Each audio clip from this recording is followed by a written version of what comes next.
Hope all of you are doing absolutely great, my dear children, parents, whoever else is here with us.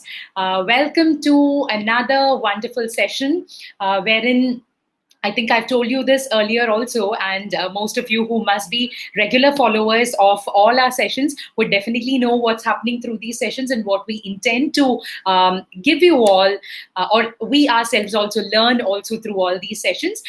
This is one of those super cool discussions that we will be having with all the toppers that who have done us proud, all our exam, the CBSE, ICSE, class 10 and 12 students who have done us proud. And today, again, I have a very, very special guest who herself is a topper again from CBSE class 10.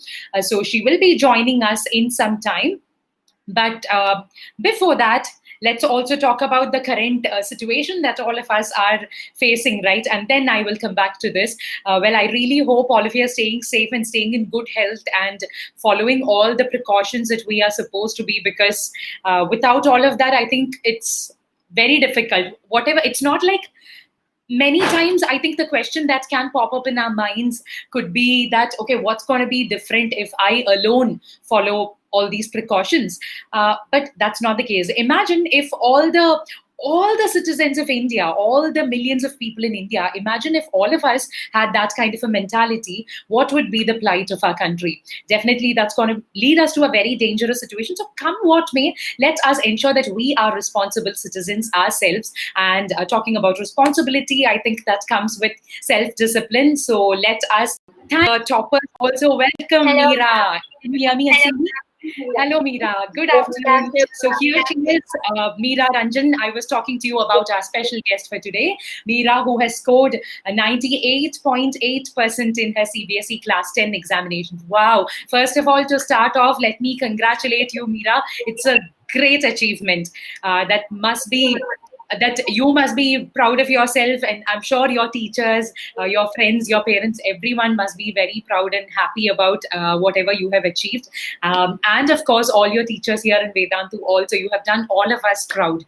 So today, as I was interacting with the others, I was just telling them that through these sessions, what we intend to is that children always keep hearing a lot of inspirational talks and motivational talks from teachers, but then when they hear it from their own seniors or their own age group children who have also managed to be successful, I think it adds a lot of value. It can be a little more relevant to them. So we've been interacting with a few such children, and today you are our guest of honor.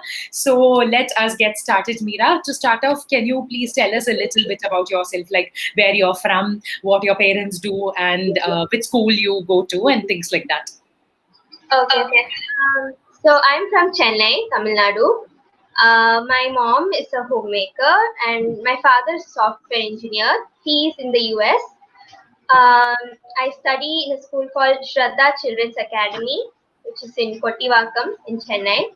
Oh. I live in Besanagar. So yes, I have chosen a computer science group in my 11th standard. So it's PCM, is it? Yes, physics, chemistry, maths, computer science. Okay. So are you like intending to follow your father's footsteps? Maybe I have interest in programming, definitely. Okay. But I'm also looking at biotech fields like that.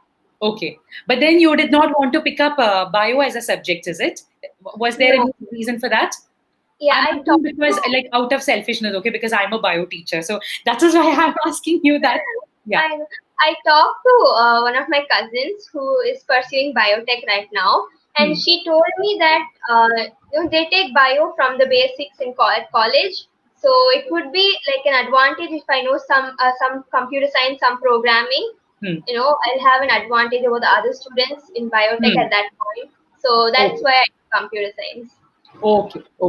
Great to know that. So now let us come to your exam part, because I think most of our audience will be waiting to hear it from you. What do you think? Because this year especially, I think the COVID pandemic, the lockdown, everything started around the time your board exams were happening. Were you one of those children who had to wait for your exams to get done, or were you fortunate enough to finish all your exams before lockdown was declared?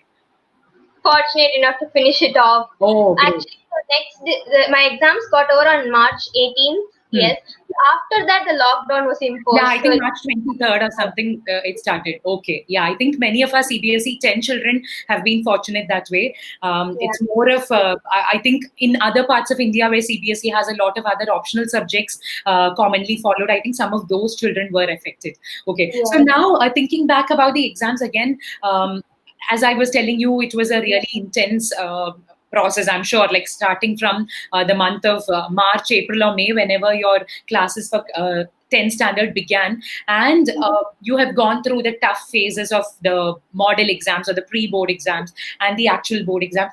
What exactly do you feel now? How does it feel to be talking about the entire journey now, your journey? It feels like the hard work has paid off, definitely. So I'm relieved about that. I think the exams were like really good practice for the final board exam, the pre-boards and everything. Apart from that, I got to just learn a lot, I guess, in 10th standard. It was really nice learning curve. And I mean, planning for 10th standard helped me to like plan stuff for 11th as well. So like now I know, okay, I planned for this exam and it worked out. So now I know, okay, let's plan for 11th as well and for JE. So that was a good thing actually. Okay. So did you start planning for your 10th standard in your 9th itself, or did you start only like from day one of class 10? From class 10 only, not from 9. Okay. I was planning from class 10. So initially at the beginning of the year, I started with the subjects. One thing important was I started taking notes from the beginning of the year itself. Nice. Yeah, from all the classes and everything. I had a book where I had my mind maps and flow charts and stuff. So towards the end, I didn't have to go through the theory part of the textbook again. I could just read my notes and go for the exam. So I think that was very helpful. You have to start doing it from the beginning of the year. You have a very good points there, because all my students also, they keep asking, ma'am, should we waste time making notes? Should we really waste time making flow charts and things like that? I think Meera has a very good point there. She's talking with respect to her own experience that initially, although probably you had to spend a little bit of extra time, eventually it was worth that effort, right? It was very easy and came in as a handy tool in your last minute preparation. Yeah. So coming to the subject part of this year's exams, how did you find all the papers? Easy, medium, difficult? How would you rate them? The papers were fine. For me, I think all the papers were fine. Maybe science had some tricky questions, one or two tricky questions. But if you think, I'm sure you would get it. If you're thorough with the concepts, you'll definitely get those questions. Okay. It could definitely be done. If you're thorough with the textbook, you can do the exam well. So it was not like hard level, nothing like that. Okay. So you're saying manageable, nothing like beyond that. Yeah. Okay. No. So now I think many of our children will be curious to know what your routine was during the exam time, and also your routine in general before the exam month started. Okay, so before the exams, we had the pre-boards, and every day in school there used to be revision of the topics. The teachers used to say, study this topic and come. So I used to wake up like 1 or 2 hours before school started. I used to study it and then go to school. Nice. Yes, one important thing about the routine before the exams was, whatever homework the teachers give you, try to finish that in school itself, sometime in the school itself, so that you don't need to come home and waste time on the homework. That is such a wonderful point. Yes, although it may seem like a very small thing that you can do at home, but I think that's a very good point that you said. It can save you a lot of time. Yeah. Then, yeah, go ahead. You have time for other hobbies. You won't get stressed out. Oh my God, I'm writing so much. That problem won't be there if you finish it right there in class itself. True. So that was like a cheat trick that I used. Okay, that is very nice. So can you then also, in the exam time? Yeah. Continue. Oh no, I'm continuing. No. It's okay. Okay. Yeah. So the exam time routine was, I used to wake up in the morning, just look through the textbook at any diagram or something that I think that I might miss or I might not remember at that point. Not much, basically, just like a really cool morning, very calm, nothing else. I'll just keep thinking about, some small portion of the textbook that I need to remember. Check all my stuff. That's all. Nothing much in the morning. Even after going to school, I just have a nice conversation with my friends before the exam. That's it. Nothing about studies, because you know it brings in fear if you do that. You suddenly think, oh my God, will I remember this? But you will remember, so it's nothing bad. Okay. That was the routine. That's nice.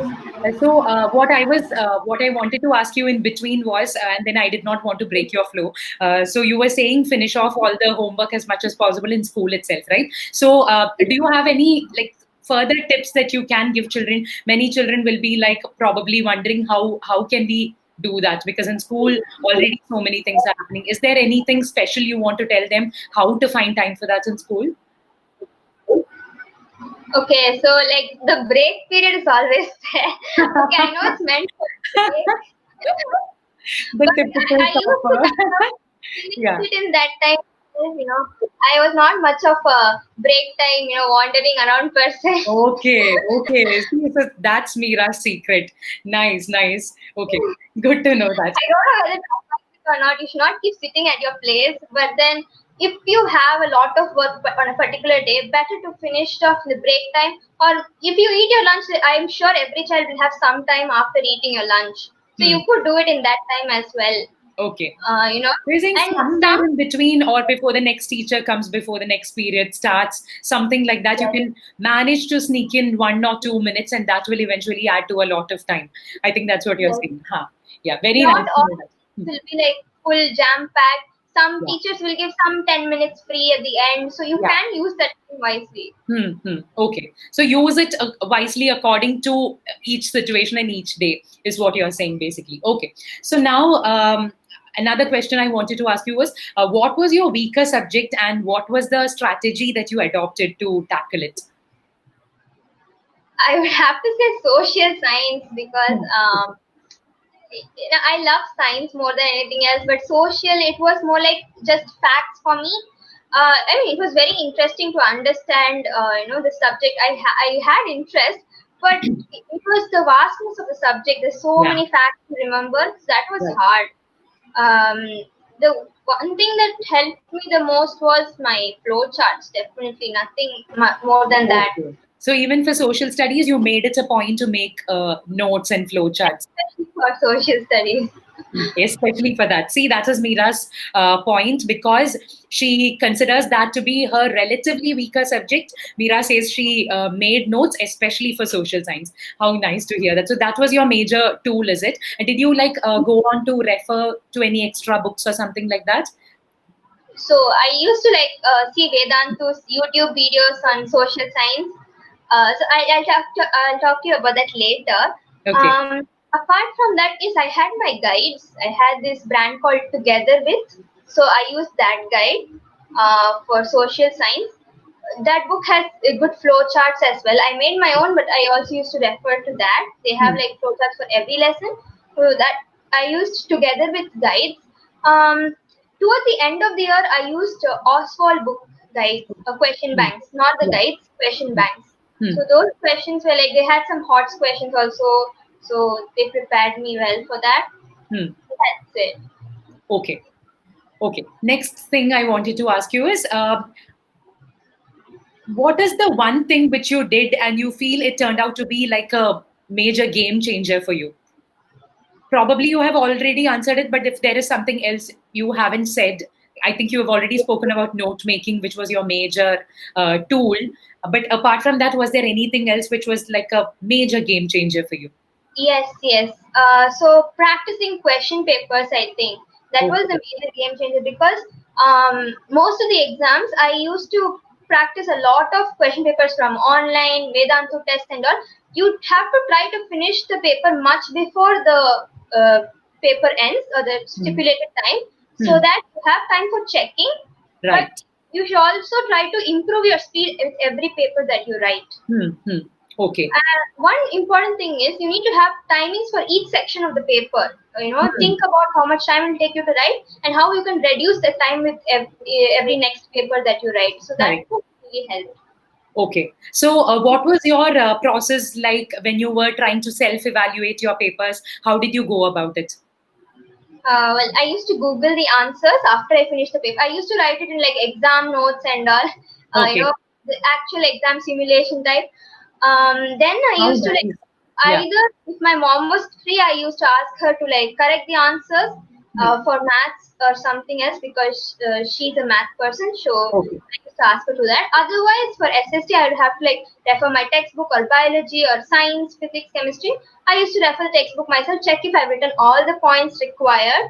Hmm. The diagram is well labeled. What I can do, I'll circle out whatever I've missed, and note it down somewhere in some notebook. Refer this page in your textbook, so that I can refer it at the end of the year. Very nice. I think that is a very important tool. I can recall this very well. I also started that habit of practicing previous year's papers in my 10th standard, especially for maths, because maths is a subject where you need that speed. That is very important, right? So for me also, it just took me back to those days, although it was a very, very long time back. One more thing I'm curious about, Meera, is which was the month when you started working out question papers? Right from the start, or somewhere like in September, October, when all the portions were done? After all the portions were done. Okay. So before So that, probably you were talking about question banks and others. So you were more focused on chapter specific question practice, is what I understand. Okay, very nice. Now, another thing is, what do you think has been the biggest advantage of online learning for you? biggest advantage. Okay, yeah, I didn't have to like go anywhere outside. To learn. Yeah, That was definite thing because a lot of time is lost in travel. I already have to travel to school and back, yeah, so that yeah. takes time. I think the best thing is that you can ask your doubts right there. I mean, your doubts will be heard individually. Hmm. You need not like wait for your turn.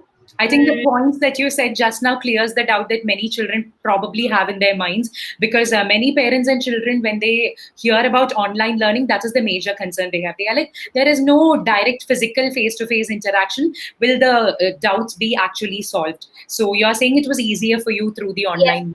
Hmm. there was that doubts Q&A section where you could Right. ask anything and the teachers would reply almost immediately. So Hmm. that was very helpful. I mean, when the class is going on, suddenly something arises in your mind and then you gotta ask it. That's nice. Apart from that, difficult questions, I used to like put it in the doubt app. Hmm. That thing also clear. Hmm. Hmm. I think online learning connects you to really good teachers, like you around the country. It's so nice.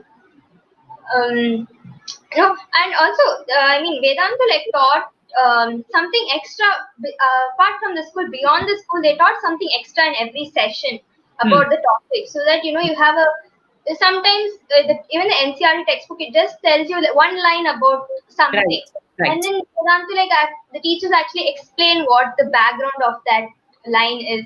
So I felt that was very nice to like understand the topic and write any answer that might enhance your answers in the exam. So that was very good. Very true. I think that has been my opinion about NCRT also. It gives you everything, like only the precise information, but many times in many concepts, it is not sufficient for you to understand what exactly is happening. So just referring NCRT in that sense, in the perspective of understanding, may not do like good enough practice is what you're saying, I think. Yeah.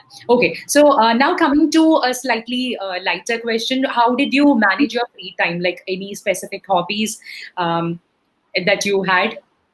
Yeah, I still play keyboard, Okay. um, and I used to play badminton. In my free time, I used to read books and watch TV for some time. Just relax in my free time. I Okay. just used to relax and what else? Mainly TV. I mean, I used to read books. That was how Okay. I spent most of my free time. Yeah. Okay. So, like keyboard classes, I'm a musically inclined person. So, I think I'm very curious to know if you continued your keyboard classes during your exam season, or was there a point where you kept it to a halt and you missed those classes? Yes, yes. When the exams started coming, I did put it on a hold Okay. uh, around October. November, I think. I put it on a halt for that period. And Okay. after March, I continued again. Okay, so for about 4-5 months, you put it on halt. Okay. Yes. Okay. And another question that children generally ask us, students generally ask us, about toppers. I think students and adults, children and adults both have this opinion about toppers that they always have everything under control. Things never go wrong for them. Do you think this is true? Or was there any events that you can recall where you felt things were going out of hand, that you found things to be impossible? And was there anything like that? And was there anything you did to tackle that situation? Yes. So in maths exams, like in the pre-boards, I started making some silly mistakes in maths. I missed one question or so, and I lost marks for that. I made some calculation mistake, something like that. I remember. So I was like quite worried about that because it should not happen in the final exam. Right. So I mean, the only thing I did was I enhanced my checking process so that I can always put back the answer in the question and verify. I think verification is a very important process for you to not miss any marks on silly mistakes. So that was one challenge that I overcame. Okay. Nice. So through practice, eventually you overcame that, is what you're saying. So children, whoever is watching this, students, do not worry. Meera has, explained how she went through that process. So nothing to worry at all. In case you have any trouble during pre-boards or before your board exams happen, identify your problems early and find ways of tackling them, is what Meera is telling us all. Okay, now, who is your biggest role model and why so? My biggest role model would be my mom Okay. because she always encourages me to fix my mistakes ahead of time. She always keeps her like calm in difficult situations. She never gets flustered easily. She always helps me reboot my mind after I'm stressed out or after an exam. So that I think she's my role model. She works really hard, so that's something to inspire people. Um, Apart from that, she was the one who helped me with the verification process and how to check the answers and all. All right. Yes, I think you already explained that. I think that is a tip to parents also who are watching this.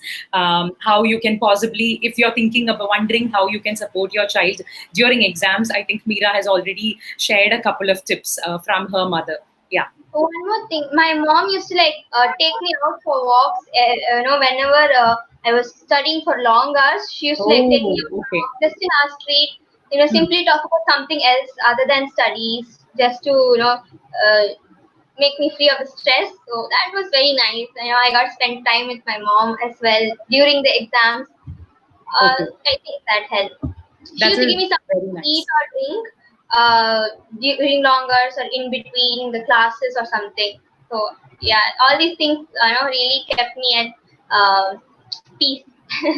That is so nice. So I think you have pretty much already given me an answer to another question I wanted to ask you. How did you tackle your parents' expectations? I think you have indirectly told me a little bit of an answer, but I would like to hear that directly from you also. Like both mom and dad, did they have any major expectations, and was there any pressure that added on to your mindset?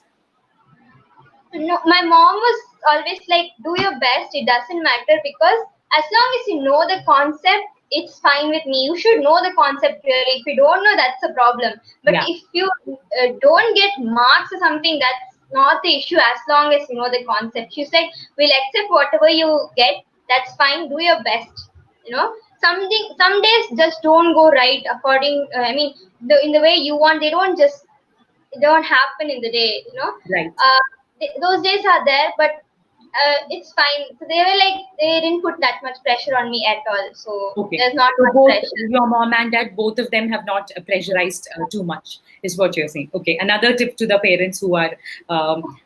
In fact, my father was like, keep some time for 10th standard stuff and learn advanced concepts in the free time that you Oh, have. okay, nice.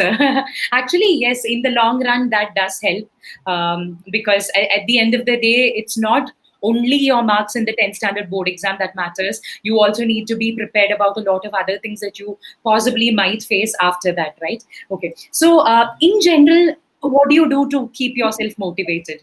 There are days when, as a student, as a teenager, you may feel a little down. You're like, today I don't want to do this. Today I don't want to study. In general, is there anything that you specifically do to keep yourself motivated? Yeah, I mean, definitely days where I feel like, oh my god, I studied so much already in school. Saturation point is reached. So, I mean, one thing that helps me is sleeping. So I would be like, when I'm really tired, I'll just start reading some book and I'll automatically fall asleep. When I wake up, I'll be fresh and awake and I feel like, okay, let's do some more. Apart from that, I mean, I used to like look at some advanced thing about the topics that I'm learning so that I'll have the interest. Oh my god, if this concept can be applied there, why shouldn't I learn it already? I mean, it's so interesting. So that renewed the interest, if to learn something beyond what is taught in the textbook. So that was very nice. I used to do that. I used to watch like YouTube videos related to the topic, but at an advanced level. So that was nice. So for you, I think your stress busters were also like more of things like that were indirectly or directly related to academics, I think, in addition to the hobbies that you had. That is what I understand from this conversation. Anyway, thank you very much, Meera. So I think I've asked you a good majority of questions. So now let us quickly go ahead for a rapid fire round. I have like a set of 10 quick questions. I'm sure you'll be able to answer all of them very quickly because already I think you are very good in interacting, is what I have understood from our conversation also. So ready, right? Let's get started. Yeah. Ready. Okay, great. First question: Dad or mom? Who scolds you most? Mom? Almost every student is giving me the same answer. Okay. Now, next question: Is there one friend who always had your back? Definitely. She used to call me for doubts and stuff. We used to spend time together in school. So yeah, it was very nice. Her name is Ankita. Ankita, okay, your school friend Ankita. Okay, I'm sure she also must be very proud of your achievement. So that brings me to another question. I'm sorry, I'm interrupting the rapid fire. So did you also have Ankita or anybody else as your study companion, like combined study sessions or something like that, or did you prefer to self-study? No, I prefer to self-study. I felt like I could do a lot more in that time. Okay. Self-study would be, for me, I felt it was like a better idea. Better and idea. More productive. Okay. Great to know that. Now, next question. Are you an early bird or a night owl? Night owl. Night owl. Oh, okay. Fine. So, again, that brings me to another question. What is the latest time in the night that you have sat up awake to study? Oh, don't ask me that question. I think like 4 o'clock or something. Wow. Okay, so basically there have been sleepless nights also, is it? When you are like lost in it. Nice to know that. See, many children ask me, ma'am, isn't it more productive to study early in the mornings? But see, children, Meera has a point there. And I think I have also been telling this in multiple sessions of mine. That it varies from person to person. You could be a person who grasps things faster early in the morning. You could be a person who prefers late night because everything is silent around you and you prefer that kind of an ambience. So I think Meera says she was a night owl. There were some of my friends who used to get up at like 3 o'clock or 4 o'clock and then study. So I mean, whatever works out for you. They also got really good marks. I also got really good marks. So it's really up to you. Totally. Yeah, that's a very good point. It's totally up to you. You must know your strengths and weaknesses and decide based on that. Yes. Now, science or English, and why? Which one would you choose? Science or English? Science. Science. Okay. Science or maths? Maths. Okay. Now, what is your dream job and why? My dream job. Okay. So I haven't like decided anything on a career yet. Okay. So I'm still like open to. I'm looking at different fields. For like last week or something, I was like looking into an astrophysics course, something nice like that. So I mean biotech from last for a few weeks that I've been thinking about it. So it's still like in work in progress. Okay, work in progress. Nice answer. Okay, now if you got a credit of 1 crore rupees in your bank account tomorrow, what will you do with it? I definitely help poor people and help to improve the situation. Yeah, that's something I really want to do. I mean, last year did not have any time to like join any organization and do good for the society around me. But this year I have joined some organization near my house, and I have not been able to follow through because of the COVID-19 pandemic. Yeah. But I am super in for like improving the society. I really feel the need that our environment needs to be more sustainable. So Great, great thoughts. It's very inspiring to hear. Now comes the next question. Now, imagine you can travel, you have an opportunity to travel through the entire world, okay? But one person can accompany you. Who would that one person be? my mom. I guessed it actually. From the conversation we had, I guessed it must be your mom. Okay, nice. The next question, because you're from Chennai also, and because I'm also from South India, would you prefer dosa over pizza or pizza over dosa? Oh, pizza. Yeah, pizza over dosa, is it? Yeah. Oh, okay. Probably Those if you. are something like we all have regularly. So That is pizza. true. That is true. Considering that you live in Tamil Nadu, yes, for you, because you don't get pizza every single day, yes, true. Okay, I But understand. sambar idli or anything. Okay, nice. Now, who is your favorite teacher at Vedantu? I like All teachers Abhishek. who regularly talk to you. Yeah. Sorry, For 10th sorry, standard. what? For 10th standard. Yes. I think Abhishek sir, first he teaches everything in like a humorous way, and you can relate to it. So I think he did a really good job. Abhishek sir is your favorite teacher at Vedantu. I will convey this to sir also. He will be very happy to hear this. Already he would be hearing this from a lot of his students, I'm sure. But yes, I will convey this also to sir. Okay. Now, if there was one thing that you could change about the education system in India, what could that be and why? This is the last question that I have, by the way, for you. I personally think everything needs to be more digital. Um, I was actually thinking about in this pandemic, there are so many children who don't have tabs or phones or Yes. laptops at home. I was asking my mother, how would they study? It's not possible. So that thing needs to change in the education system. One more thing, I thought about this earlier. Something, not only exams are not should not be the only way of measuring something. Measuring your knowledge.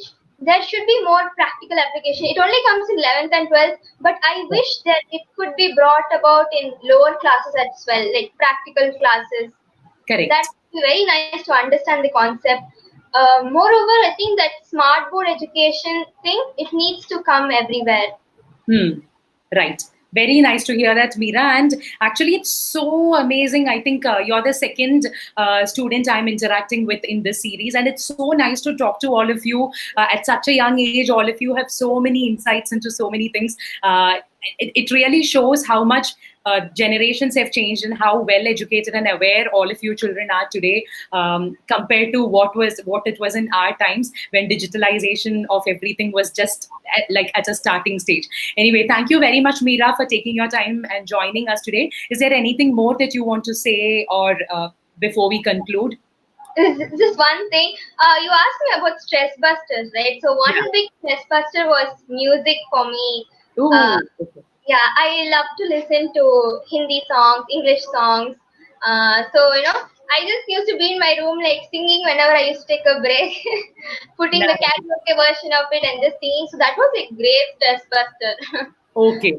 Good to know that. And all of you children out there, I think I have also said this as one of the major stress busters, because for me, through my entire life, music has been one of the major stress busters. Even now, in between classes or whenever there is time, singing is one thing I really, really enjoy, and listening to others' music also. So thanks a lot, Meera. So I think we have heard a lot about you. I have also learned a lot from your tips. And children, I am sure you will have a lot of things to take away from what Meera said. ahead. So once again, Meera, keep it up. Hearty congratulations.